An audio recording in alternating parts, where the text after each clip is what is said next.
ষড়যন্ত্রের মাধ্যম বলেন, একটা চক্রের মাধ্যমে কিন্তু একটা অপরাধ সংগঠিত হয়। কেরানীগঞ্জে কোনো সন্ত্রাস থাকে, মাদকসেবী থাকে, কোনো চাঁদাবাজের উৎপাত থাকে, তারপরে আমরা আইনগত ব্যবস্থা, সাংগঠনিক ব্যবস্থা গ্রহণ করব। হ্যাঁ, আমি আপনাদেরকে বলি, সারাশির অভিযান চলছে, একটা দুইটা অভিযান চলছে, বড় জায়গায় হাত দিলে কিন্তু অনেক মাথা কাটা পড়ে যাবে। আমরা চাঁদাবাজ মুক্ত বাংলাদেশ গড়তে চাই, আমরা মাদক মুক্ত বাংলাদেশ গড়তে চাই। তো সেই জায়গায় এই কেরানীগঞ্জে নতুন করে একটা সামাজিক সংগঠন আমরা তৈরি করতে চাই। সেই সামাজিক সংগঠন হবে নিরাপদ কেরানীগঞ্জ সংগঠন। এই নিরাপদ কেরানীগঞ্জ সংগঠনে আমি বিএনপি নেতাকর্মীদের এই সংগঠন করতে চাই না। এই সংগঠন হবে বিভিন্ন সাংবাদিক, শ্রেণী পেশার মানুষ, শিক্ষক, শিক্ষার্থী, স্টুডেন্ট এবং তার সাথে সরকারি কর্মকর্তা থেকে শুরু করে সমাজের বিশিষ্ট জন এবং আমাদের বিএনপি কিছু অল্প সংখ্যক স্থানীয় নেতৃবৃন্দ সেই সংগঠনের সাথে যুক্ত হবে। এটা ওয়ার্ড পর্যায়ে হবে, ইউনিয়ন পর্যায়ে হবে, থানা পর্যায়ে হবে এবং এই কমিটির সাথে অন্তর্ভুক্ত থাকবেন আমাদের উপজেলা প্রশাসকের নেতৃবৃন্দরা এবং অফিসাররা, তারা এই কমিটির সাথে অন্তর্ভুক্ত থাকবেন এবং আমরা জেলা প্রশাসকের নেতৃবৃন্দদেরকেও এই কমিটিতে আমরা অন্তর্ভুক্ত করব। আমরা থানা দক্ষিণ থানা, মডেল থানা আপনার কর্মকর্তাদেরকে এই কমিটির অন্তর্ভুক্ত করব। অর্থাৎ এর কারণটা হচ্ছে কোনো অপরাধ কোনো একক ব্যক্তির দ্বারা সংগঠিত হয় না। এটা একটি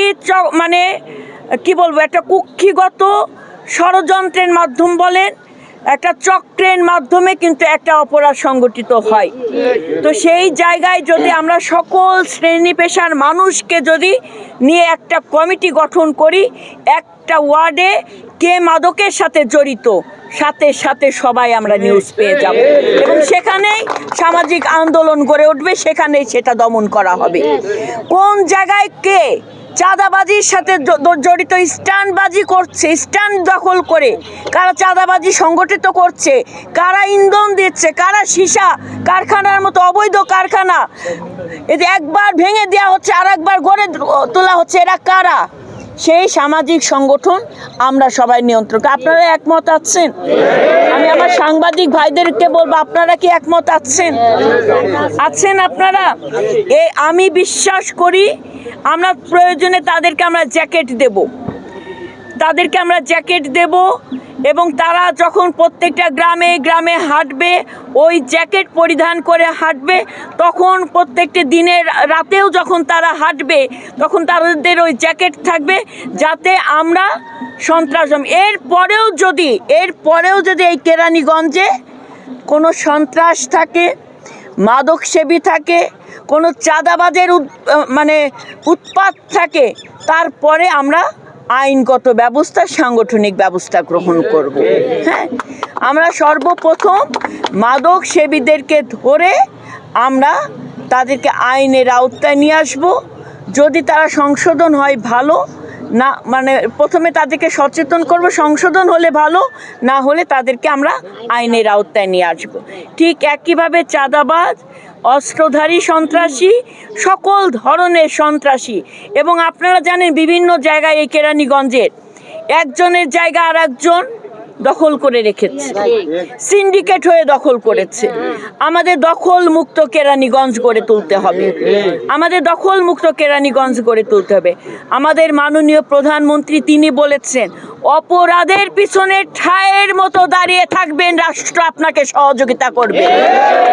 আমি এই সকল অপরাধের বিরুদ্ধে আমি জিহাদ ঘোষণা করলাম কেরানীগঞ্জে। আমি সর্বাত্মক পর্যায়ে আমার প্রশাসন থেকে শুরু করে সর্বাত্মক পর্যায়ে আমি বলে দিতে চাই, কোনো অপরাধের সাথে দলের নেতাকর্মী কিংবা প্রশাসনের কোনো নেতৃবৃন্দরা যদি যুক্ত থাকেন, তার ব্যাপারে সংশ্লিষ্ট আপনার মন্ত্রণালয় থেকে শুরু করে সংশ্লিষ্ট আমাদের জেলা বিএনপি আছে, সেন্ট্রাল বিএনপি আছে, প্রত্যেকটি জায়গায় আমরা ব্যবস্থা গ্রহণ করব এবং আইনের আওতায় সবাইকে আসতে হবে। আমি আপনাদেরকে বলি, সাঁড়াশি অভিযান চলছে, একটা দুইটা অভিযান চলছে, বড় জায়গায় হাত দিলে কিন্তু অনেক মাথা কাটা পড়ে যাবে। তো বি কেয়ারফুল।